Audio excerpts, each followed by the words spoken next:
If you're here for gameplay, you won't find much. This video is entirely meant so that all of my subscribers know the direction that I'm intending to take my channel in, and just a heads up with what's been happening with me in the last few months. Let's firstly answer these questions. The biggest question: will I stop uploading Roblox videos? Maybe. There are some good games on Roblox, but most are lacking the players or have serious flaws that stop a game from reaching its potential. Bottom line, games on Steam are generally more well made and maintained. More on that later. Next question: will I still upload? Yes, YouTube has been an ongoing hobby for quite a while now, and I have no intention of quitting. Next question: what games am I planning on recording? I'm looking into difficult multiplayer games and iconic old single-player games that when I was younger didn't have the guts to spend money on. Some things I'm planning on uploading are Hell Let Loose and Rain World content. When is the next upload, and are you going to keep consistent? About that, I am currently in my final year of high school and have big exams coming up. I can't make any promises about a consistent upload schedule or when the next upload is. I'm also pretty lazy, and I often have issues with thinking whether I should even upload in the first place. Nonetheless, I can guarantee I'll always come back at times to upload. Final big question: generally, what is the tone that you want to take into your content creation? Well, there's quite a lot of things that I'm keen on doing. For one, I'm really inspired by Nano's funny moment videos when he plays games like Squad and Hell Let Loose. The comedic element of those videos are something that I really want to do for myself. I also want to talk about problems that I'm annoyed about, personal and generally applicable. Just think of YouTubers like Charlie or any of those shorts creators like H1T1. I'll probably be having gameplay in the background to support it since I love playing games. Now, the commentary aspect of the videos that I want to put out are largely inspired by the YouTuber Trapid, who uploads a lot of Roblox Gravedigger. And that about wraps up my own Q&A.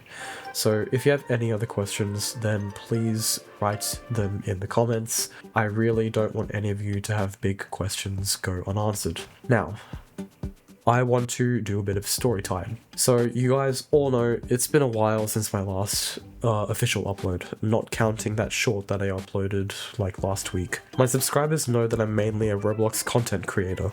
Now, for the longest time, I've been a part of the people who believe that Roblox isn't a bad platform, at least game quality wise. A lot of people would look at the platform and look at games like Grow a Garden and Steal a Brainrot and immediately think that Roblox is exclusively for children. However, with mature games like Gravedigger and highly complex games like Freedom War and Titan Warfare, I don't believe that this is the case. That was until I started to lean back into buying Steam games to play. In 2024, my friend recommended me play a game called Rain World. After completing the first campaign, I gave the game up until March this year, where I also completed the rest of the game and the main DLC in 2 weeks. I'm happy and also a little ashamed to say that I currently have 280 hours on Rain World and counting, as I'm trying to 100% the game. But what does this all mean? Well, after playing a non-Roblox game for so long, I also started to question other things about the quality of Roblox-made games. Although many people would look to the common optimization issues, I looked to a different problem: the players. The people that I have to deal with when playing team-oriented games are genuinely terrible. I know I shouldn't be surprised considering that yes, a lot of children play Roblox. So being a bit more open-minded, I decided to look for a difficult Steam multiplayer shooter game that would have a more competent player base than Roblox. And where did that lead me? One afternoon, I was browsing through the Steam sale catalog when Hell Let Loose came up. I remembered seeing this game a long time ago, and how it was renowned for being very complex. I'd actually bought the game 2 years earlier to try it out, but refunded it due to the sheer difficulty, not to mention that my computer at the time could not handle it. Buying the game again, I decided that I'd actually give the game a try for longer than an hour, and I forced myself to grapple with the game's mechanics. Take my word for it, I don't think there is a single enjoyable, yet more difficult game than Hell Let Loose on Roblox. The teamwork that is possible through voice channels allows for so many features that a Roblox developer could only dream of. With maps up to 2 square kilometers in size, heavily complex logistical aspects, long matches, and minimal UI, I felt I had finally found a game for me. Although the game is still infuriating at times, I'm currently trying to get better. Okay, story time's over. I want to quickly talk about the history of my channel and how I want to lean away from it. Back in the baby stages of my channel, I literally uploaded the full hour-long video of myself playing Roblox. No voice, no editing at all. I even uploaded videos that had me staring at the Roblox main page for 20 minutes at a time. Somehow, these uninteresting videos started gaining a lot of traction, and I have no idea why. In fact, the video with the highest number of views on this channel is a video where I literally just say nothing and just play Roblox. If you will, it's just a bad VOD. Something I've never really mentioned is how ashamed I am that these are my highest performing videos. When I put effort into editing and I see that these unedited videos are consistently outperforming my projects, it's a little bit disheartening. And if there's anyone who's here from those videos, know that I will never return to that style. Uploading slop, although rewarded by the algorithm, is not the direction that I want to take this channel in. In the future, I'm probably going to have my voice in all videos unless it's not fitting. With that done, I have one last thing to talk about, my avatar on Roblox. There's not much explanation as to why I need to talk about this. My Roblox avatar is made to be female, and I both identify and am biologically male. I'm also heterosexual, to clear everything up. Now, I've been using that avatar as a channel mascot for quite a while, and I think it's time for a little rebranding. Honestly, all I have to do is just change the hair and body, and I'll be in the clear, so it's not a huge fix. Most parts of the avatar will probably remain the same. I'm just doing a gender swap. Some of you are probably wondering, then why even have the female avatar in the first place? Let me address that head on. There are two main reasons why I was wearing that avatar. Reason 1. Advantage in rage baiting. I'm not proud to say that I do find quite a bit of joy in making people angry in Roblox chat. Applying this to Jailbreak, which was what I founded my channel on, this is a pretty repeatable occurrence. Before changing avatars, this is what I looked like, and just through sheer experience, I realized that whenever someone got beaten by someone they thought was a woman in Jailbreak, they would often cry about it in chat.